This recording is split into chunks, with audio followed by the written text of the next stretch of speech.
What's up, everyone? Welcome to another episode of the Self-Helpless podcast. I'm Delaney Fisher. And I'm Kelsey Cook. And today, we got a juicy one, baby. But before we get into it, Kelsey, do you have any hot announcements for us? I do. The 2022 tour, the Hustler Tour, is underway, and I have even more new dates to tell you guys about.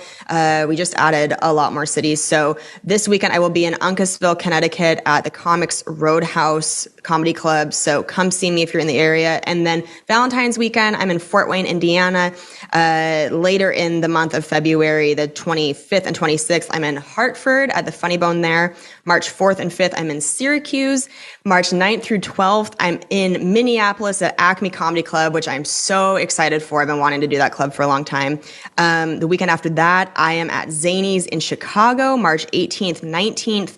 And then, gosh, do I have something 25th, 26th? I believe I do. Hold on. Let me pull up my picture, you guys. The flyer, if you haven't seen it, it's an exciting flyer. Oh, yes. Oh, so March 24th, New York City, baby. I'm at City Winery, headlining one night only in New York City. So looking forward to that. Niagara Falls, March 25th through 26th. Ooh. And then it just goes on and on. Vegas, Providence, San Diego, Tampa, Bakersfield, Boston, Oklahoma City, Spokane, Fort Collins, DC, Grand Rapids. If any of those cities I just said is where you live or near where you live. You haven't said yet. I think you are literally everywhere this year. Yes. And I just got an email about Raleigh and about Indianapolis. So go to kelseycook.com. I'm telling you, I'm going to look like I am 524 years old by the end of this year because that is too much time on a plane, but I am excited to get out there and perform for you guys. So get some tickets and come see me. Yeah, do it. I love it. I love it. My update is eFishionado, the podcast, the Minimalist Business podcast. We hit episode number 30. We are just a fresh baby little podcast over there. And it's so funny. Right out the oven. I know. I just saw our documents like Self-Helpless episode number 252. And I'm like, 30 episodes. So look, I'm super happy with how things are going over there. If you're an entrepreneur, business owner, contractor, and you are looking to scale a thriving minimalist business, would love to have you. And I'm really excited about this new season. We're changing some things around, making it even more efficient over there. So yeah, come on over. Today, we are talking about one of the most incredible books on this planet, The 4 Agreements by Don Miguel Ruiz. Yes. Look, the book needs no introduction. It's like 10 million copies at this point. It's all over the place. You've probably heard about it or read it several times. This is not really a book review episode. Our book review would not do this justice. You need to just go buy the book, read it, listen to it, ingest it. But the gist is that it's basically a practical guide to personal freedom. Don Miguel talks about how we are all conditioned as humans and, we don't have a lot of choice in things, how we were raised, not even like we didn't choose our name. We didn't choose our language. We didn't choose our religion, all this stuff. And so the 4 Agreements is basically how we can take our power back and unlearn and kind of recondition ourselves to do things that feel really kind of aligned with us. So that's the gist of everything. But before we get into it, we do have a quotable, and the quotable says, "I will no longer allow anyone to manipulate my mind and control my life in the name of love." And that was from Don Miguel Ruiz. Yes, the 4 Agreements. There we go. Kelsey, you want to talk about the 4 Agreements, little snapshot? Yes. And for our longtime listeners, this might sound familiar to you because we had Jim Florentine on maybe 2 years ago, maybe longer. And I think that was his favorite book. And so we discussed it with him, loved hearing his perspective on it. And it felt like it was time to revisit it and talk about it from our point of view and maybe some of the things we've learned in the last couple years and how it applies now. I also just feel like it's one of those books that's kind of like The Artist's Way, where it's a good book to read again every year or two.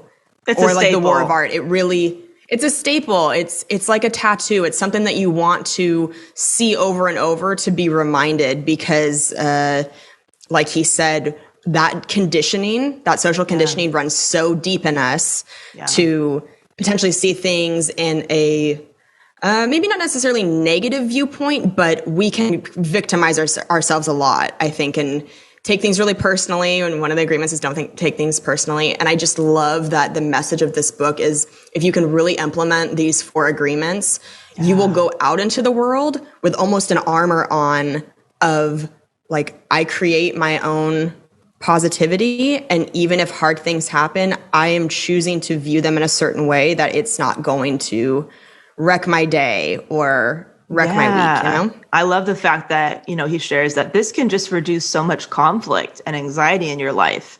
If you follow these. And I just like the idea of like, we basically trained like dogs. Like we were trained a certain way.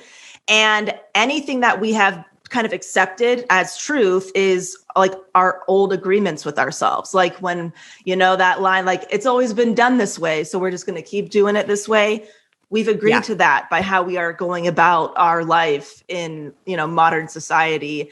And I love the way that he's just like flipping this on its head is like, these are the 4 agreements that really matter. And the other ones should be questioned. So Yes. So to get into the 4 agreements, the first one is be impeccable with your word. So Ruiz states that while this agreement is the most important, it is the most difficult one to honor. So he starts by analyzing the word impeccable. It comes from Latin, which means sin and without. So basically, without sin.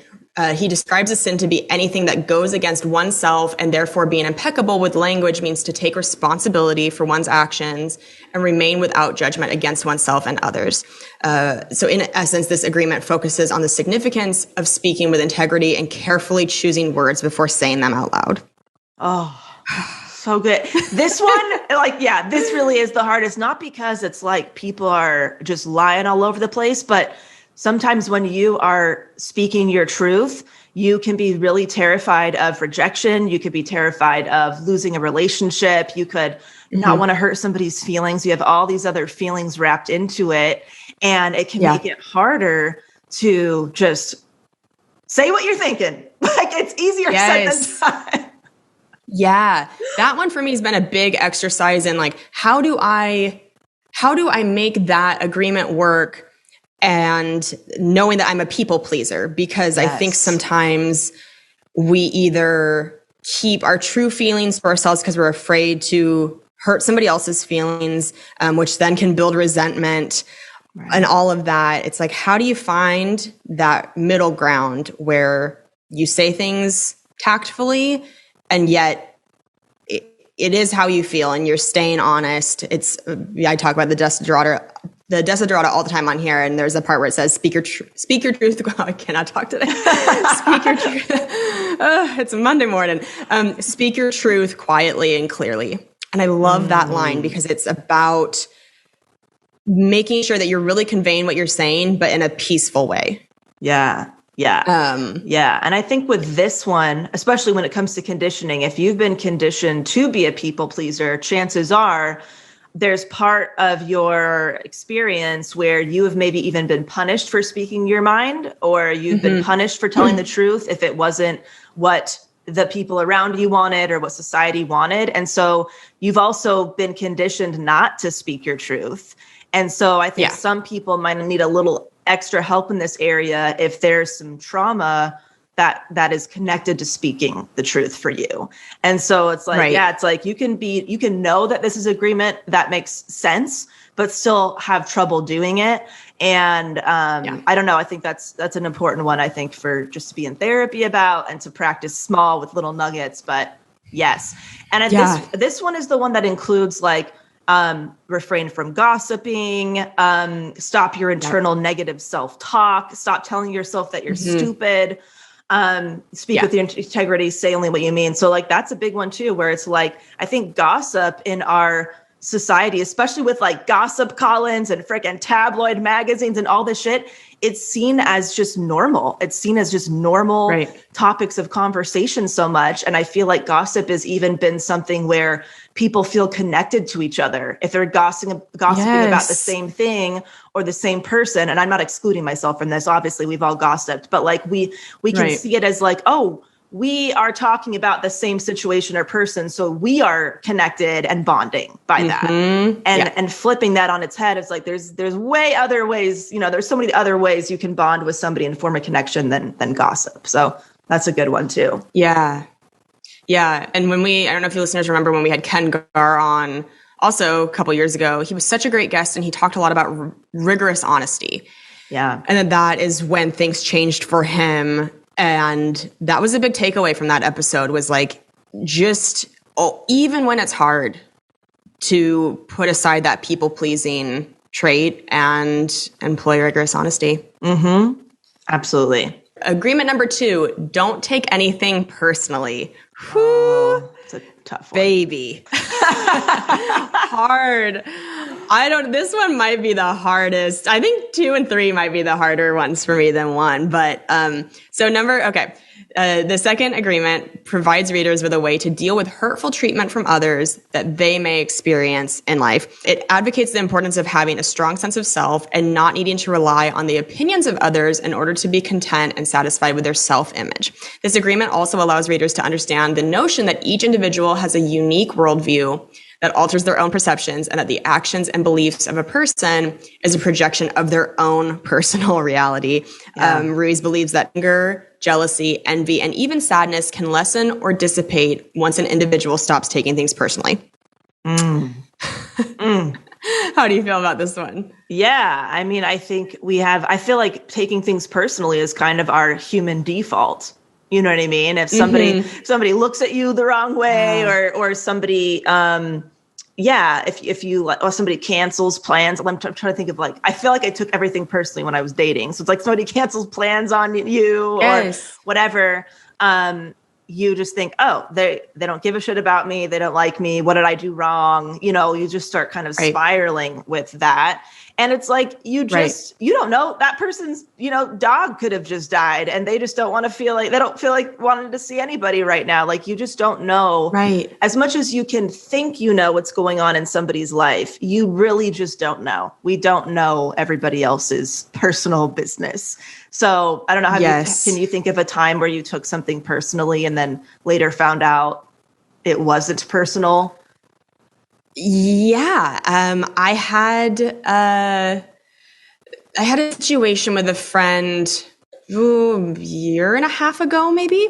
And she and I had been close for, I want to say maybe 4 or 5 years, but like, she had exhibited some kind of weird behavior every now and then. Like seemed like a biannual big time flake would happen with her, where like we would have plans and then it would just be almost like fell off the face of the earth type of a thing, where I was like, what? This is so like, what happened? And then she would kind of pop back up and apologize a little bit, but it always felt like there was something kind of off in those situations. And then she had a baby and we had plans to meet, and she was like, I'll be there in 30 or something like that. I was like, I'm picking something up and I'll be right over. And then just never came. And then I never heard from her again. Whoa. And I texted and was like, are you okay? Like, I just checking in.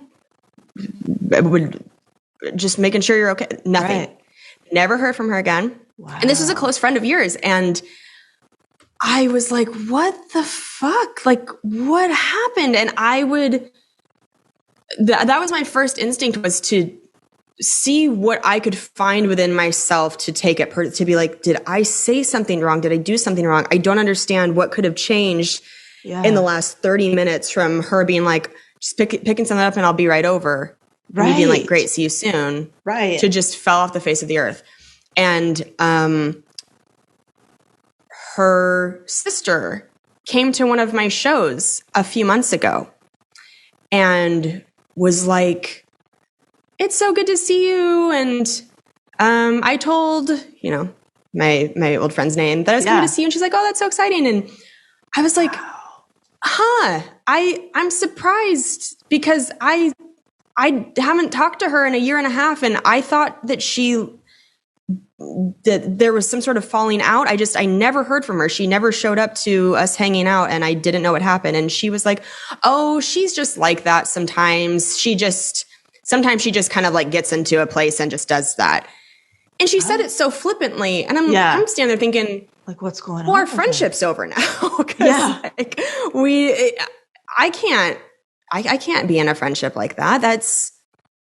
It's not appropriate behavior. And I can have compassion for anybody going through something, but you gotta tell me that something's happening, or else I can't help. That was one of those situations for a year and a half. I kept going over in my mind, like, what did I do something? I took it personally, even though there was really nothing to go off of to do that. And it really reminded me when I saw her sister, and her sister was like, oh, she's just like that sometimes. It's like, yeah, sometimes things have absolutely nothing to do with you. Yeah, and you shouldn't take it personally, because there's nothing that you could have done differently to make the outcome different. And it's heartbreaking, because I loved her very much and had some really good times with her, but it just sounds like maybe she's dealing with something that she needs to sort through I totally on her own. I totally thought you were going to say, like, you saw her sister and then her sister was like, oh, she's, really depressed. Like she has clinical depression, or there's a mental health issue that you weren't aware of that explains everything. But, she just does that sometimes, doesn't. I would still feel like, wait, there's no closure. Like what's going on? Right. To me, and again, I don't want to make assumptions about anybody's personal stuff like that. But to me, when somebody says, oh, she does stuff like that, that's, exactly. Right. If that's a pattern of a thing, it's like, that made it so I stopped taking it personally. It's like, okay, this is something that they do. And I had seen that behavior from her before, but not to this level. Yeah. But two, it's like, I can't control that. And I also, as much as I love the good things about her, I'm so lucky to have so many incredible friends in my life that treat me very well, and I treat them very well. So if there's somebody in my life that isn't able to do that and reciprocate being treated right within the friendship, it's like, I'm too old to be in friendships or relationships where stuff like that's happening, and you feel like you have to almost play both roles in the friendship. Well, maybe at some point, agreement number one will come in, where somebody will be impeccable with their word, and you'll kind of find out at some point what may have been going on with her or something. Yeah, maybe she'll reach out. I don't know. Yeah. I don't know why I thought of this. Obviously, there's so many examples, but I remember being a kid, like in grade school, and having somebody who was my friend all of a sudden not be my friend anymore, and basically started bullying me. And it was so confusing. And it was like this weird rivalry that I did not want to have, because I just wanted to be friends with everybody. And years later, when we were going into high school, I think, she found me on one of the social medias that was available, whatever, MySpace or whatever at that time. Mm-hmm. And she apologized to me. And she said, I was so incredibly jealous of you when we were growing up. And I was battling an eating disorder the whole time. And I would have never known that. And I'm like, wow, I understand why it's hard to talk about those things when we were that age. But if I had known, I could have supported you. But instead, I just thought you fucking hated me and you were like bullying me. So that was like, oh, wow. When, for years I thought about like what happened with my friend and why did she turn on me and all this stuff? Why was there this competitive thing? And, and then I got to share like, oh, it's so weird. I was always jealous of you because you're always, always been very attractive and all the boys liked you and stuff. So it was just that, wow, if we could have been honest or impeccable with our word as young people, that all of that conflict and pain could have been avoided. Stuff like that. Yeah. So, I mean, there's a million examples, but I don't know why that one kind of came to me. Yeah. Agreement number 3 is don't make assumptions. The third agreement describes the issue of making assumptions, how it leads to suffering, and why individuals should not partake in making them. When one assumes what others are thinking, it can create stress and interpersonal conflict because the person believes their assumption is a representation of the truth. Ruiz believes that a solution to overcoming the act of making an assumption is to ask questions and ensure that the communication is clear between the persons involved.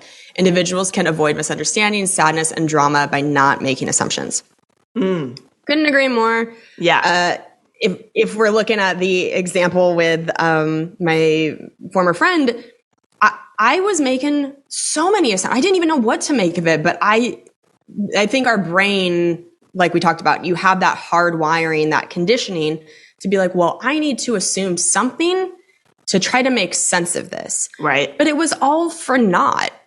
Because then once I saw her sister and she said that, I was like, oh, everything I assumed was wrong. It was just a waste of my time to be assuming. Right. It's like if I catch myself in, I might be making an assumption. I need to ask the person a question. I need to stop making an assumption and just find out the real information.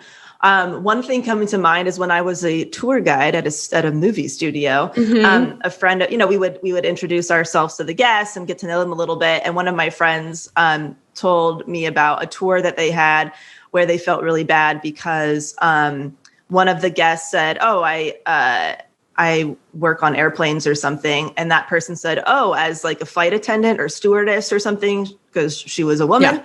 And she said, "No, I'm a pilot." And he's like, "Oh, my bad. That assumption should not be made." It's like we see somebody and we make judgments about them without even realizing it sometimes. And trying to catch yourself before doing that can be really challenging. Like people make assumptions based on your appearance and your religion. And if you have fucking tattoos on your arm or not, or, like just anything. If you have kids, if you don't have kids, I mean, the assumptions I can just think of that people have made of me because I don't want children or because I'm vegan or because I'm minimalist. It's like, it's all very funny to me. Like the assumptions of that, I hate kids, I don't like having fun. I eat quinoa every day, all day, like all these things where it's like, no, if you just talk to me about it, I'll just share with you why I've made these choices. But can you think of anything where you were making an assumption or somebody was making one about you? For sure.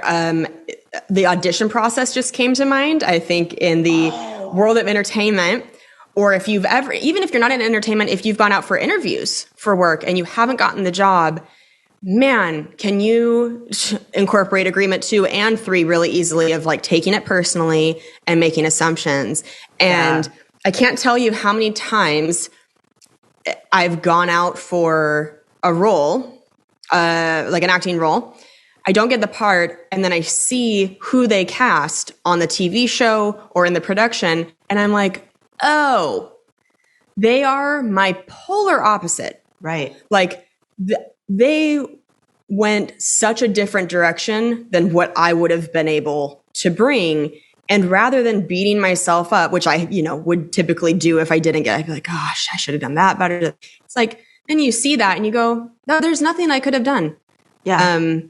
I've mentioned on here before that I was in the final round of auditions to become the host of Magic Mike Live in Vegas years ago. Yeah. And didn't get it and was bummed, really had wanted it. And then the first time I went and saw Magic Mike and I watched the host, she was so fucking good. She just was perfect for the job and so different from me. And I went up to her afterward and I said, I just want to tell you, I was in the final round for this, and it was so great to watch you do your thing because this is your role. Like nobody could have done this better than you did. And now she's one of my really close friends. Yeah. So it's like sometimes it can be even a better situation where more positive than you would ever think. Like that's pretty rare that you go from not getting an audition to getting to see who got it, interacting with them, and then clicking on a level where you're like, oh shit, we're super close now. But yeah, I recently submitted for an audition that it was actually one of my friends was on the production. She had told the producers about me, was like, I think Kelsey would be really great for this. And I sent a self-tape in and I felt pretty good about it. There's a lot of auditions I do where I'm like, I don't know. But this one I was like, I feel like this is mine. I feel like I could really be good in this role. And then I didn't hear anything for a couple weeks. I was like, fuck, what happened? And I texted her because in those 2 weeks, I started that really negative self-talk of like, yeah, it wasn't as good as you thought. Maybe that was a really cringy self-tape and you just don't know. And I texted my friend and I was like, hey, just thought I'd circle back. I assume because I haven't heard that it's a no. And she's like, oh my God, I've been meaning to call you. Everything went totally crazy with the production. They like brought in new people. Now they are like throwing out the scripts we had. They're totally rewriting the characters.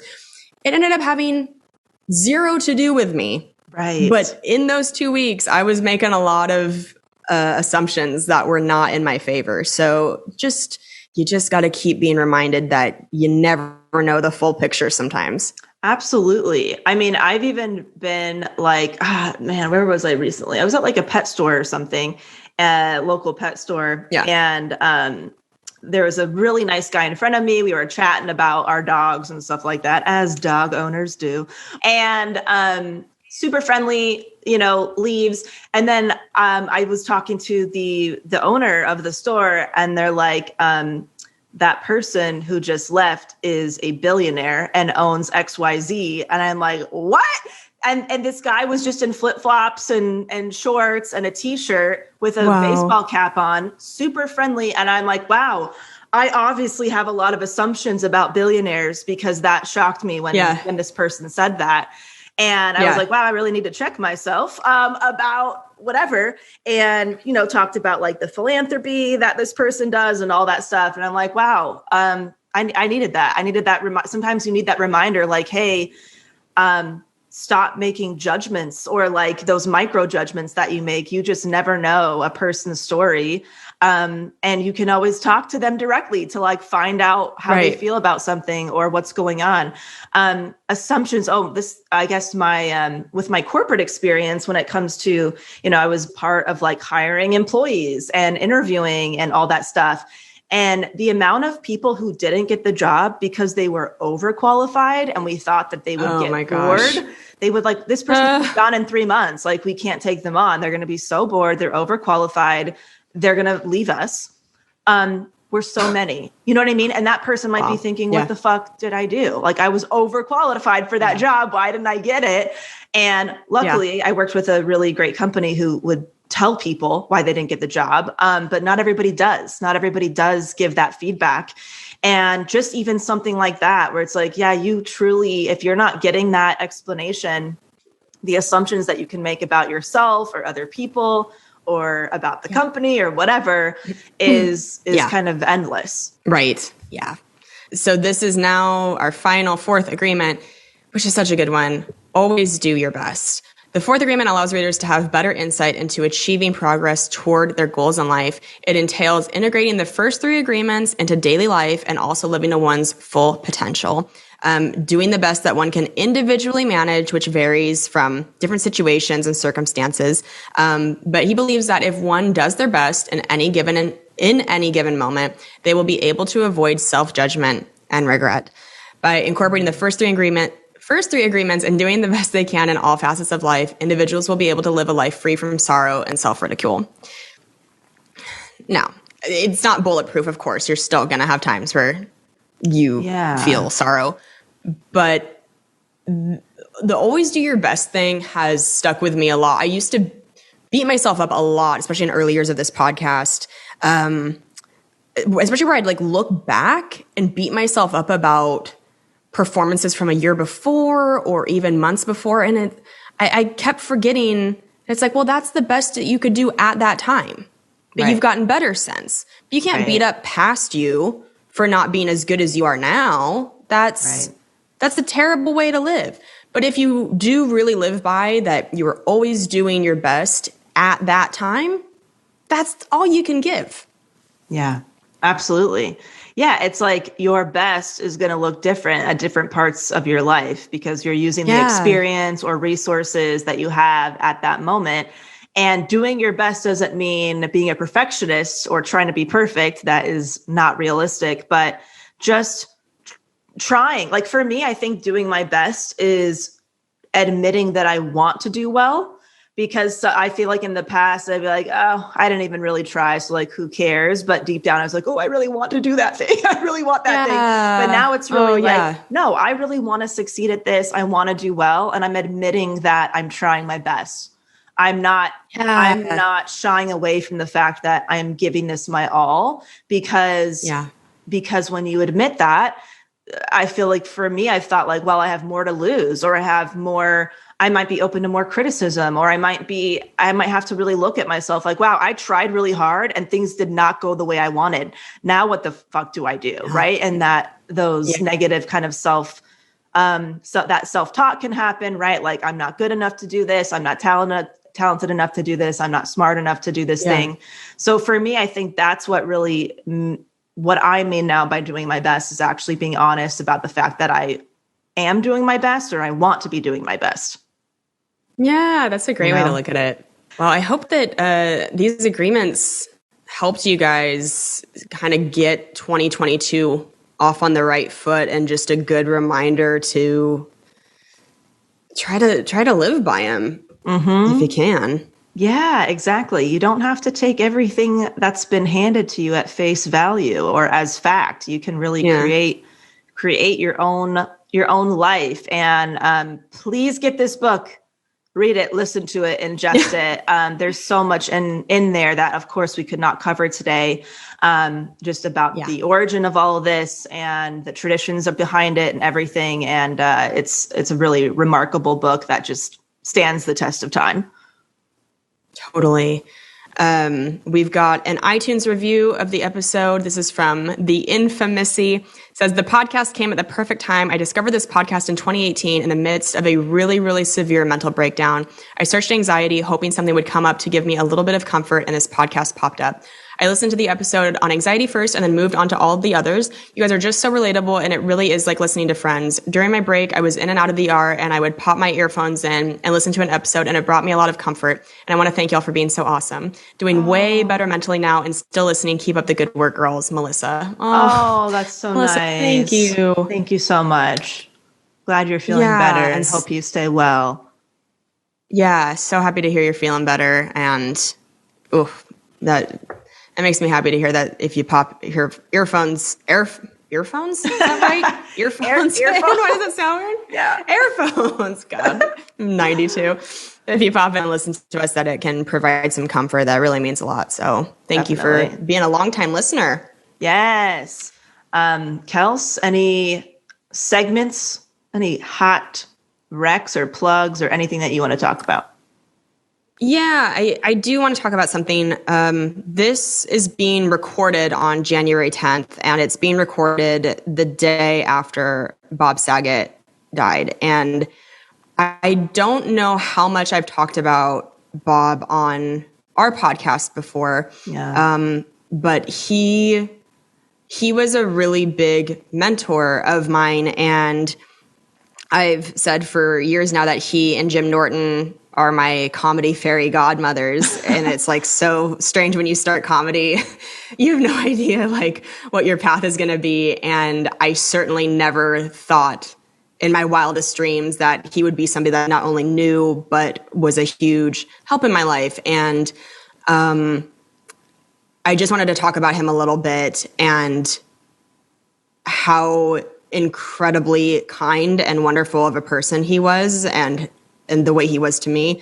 So when I lived in Seattle, I must have been like 25 or 26. He came to Snoqualmie Resort to do a big show there, and he needed a local opener. And I think his agents had reached out to one of the local comedy producers and said, hey, can you send like 10 YouTube links to 10 of your best local comics? And so that producer reached out to me and said, hey, can you send me one of your YouTube links? Bob Saget's looking for an opener. And I was like, whoa, got so nervous, and I sent him a link. And then I found out, I can't remember if it was later that day or the next day, that of the 10 comics, Bob had chosen me. And I was shitting my pants. I told my parents, I was so excited. And then I went and opened for him. And I remember he was really like the first major star that I had ever met, and certainly that I had ever worked with, I think. And he walked in. And from down, like he was walking down a hallway toward me. He was like probably 40 feet away. He was a long ways away. And even from that far away, his first words when he saw me was just like almost shouting down the hall, "You are so funny. Oh my God, you're amazing. Where have you been?" And I like looked over my shoulder. I couldn't believe he was talking to me.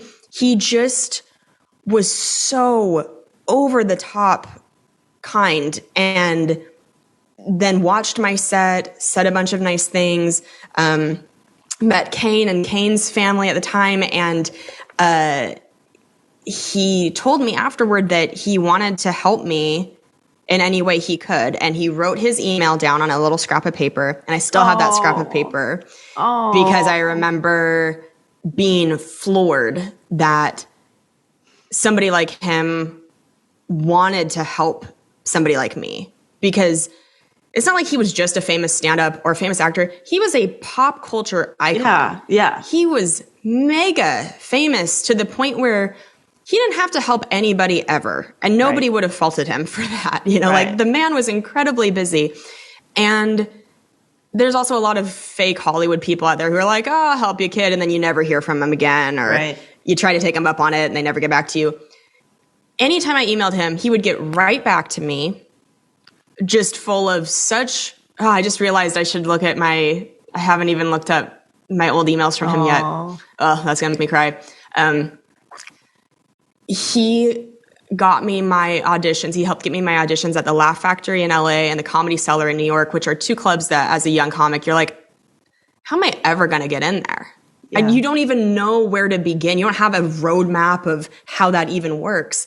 And I used to have a podcast called Cooked before Self-Helpless. That wasn't a very big podcast. And he came on it and we like promoted his book, Dirty Daddy. And he knew it's not like him coming on was like coming on The View and was going to help his book sales particularly. But he just did it because he knew it would mean a lot to me. Yeah. And, I saw him again after that in DC there was like a roast of James Carville. And I was there that was the night I met John Mayer and shit my pants. Yeah. And John Mayer and Bob were good friends. And I would tell Bob every time I saw him how much he meant to me and how much his help meant to me. And, I just wanted to, I don't know. I just felt like I needed to talk about him and be one of many people who got to share their stories yesterday online about how incredible he was outside of just being an amazing comedian and actor and host, but like one of the warmest people I've ever met in my life. And I wouldn't be where I am in my career without him. I think when somebody helps open a couple of those really big doors for you, that domino effect of the other ways it helps your career are immeasurable. So, it's amazing to see when one person, what a big impact they can make. God, the impact. It's seeing other comics share their stories of being in awe of him and the way he helps them too. Tiffany Haddish shared a clip of talking to him and how he had like a guy went up to her at a Laugh Factory comedy camp or something and was like, "You got to stop being dirty because you're not going to get as far." And after that guy walked away, Bob went up to her and said, "Don't listen to that motherfucker. Like, you got to be you." And I just I just wished I could hug him through that clip because that's, he was that way. He was like really, fuck, I won't cry. But he was just so emphatic about when he felt somebody was talented and making sure they knew. And that it was important to keep going. And it means so much when you're a young comic to have people like that believe in you. And I always wanted to make him proud every step of the way in my career after he had helped me. It was like that felt he's always been America's dad. He certainly felt like a second dad to me growing up watching Full House and America's Funniest Home Videos. But especially when he became a friend, it was like I especially wanted to make him proud. Yeah. Well, I know that you have. So, yeah. Oh, thank you. Oh. Well, I don't really have I don't really have anything to follow that. Honestly, if we're keeping on the just celebrating comedy, I watched one of the best shows I've ever seen in my life the other night. Cam and I watched it in one sitting, and it's The Sex Lives of College Girls by Mindy Kaling. Oh my gosh. Yeah. The show is incredible. I highly recommend it. Wow. I can't remember what Cam does all the TV stuff, so I don't remember if it was on HBO. HBO Max, Prime. I think. Okay. Yeah, I think it's HBO Max. I mean, laugh out loud funny. We watched the whole thing back to back. It was absolutely incredible. So highly recommend that if you're a comedy fan or if you just like a good TV show.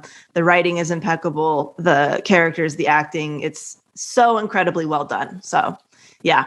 Just awesome. That. Yeah. Okay, guys. All right, everybody. I hope you have a great rest of your week. Remember to go to kelseycook.com and get those tour date tickets. There's a ton.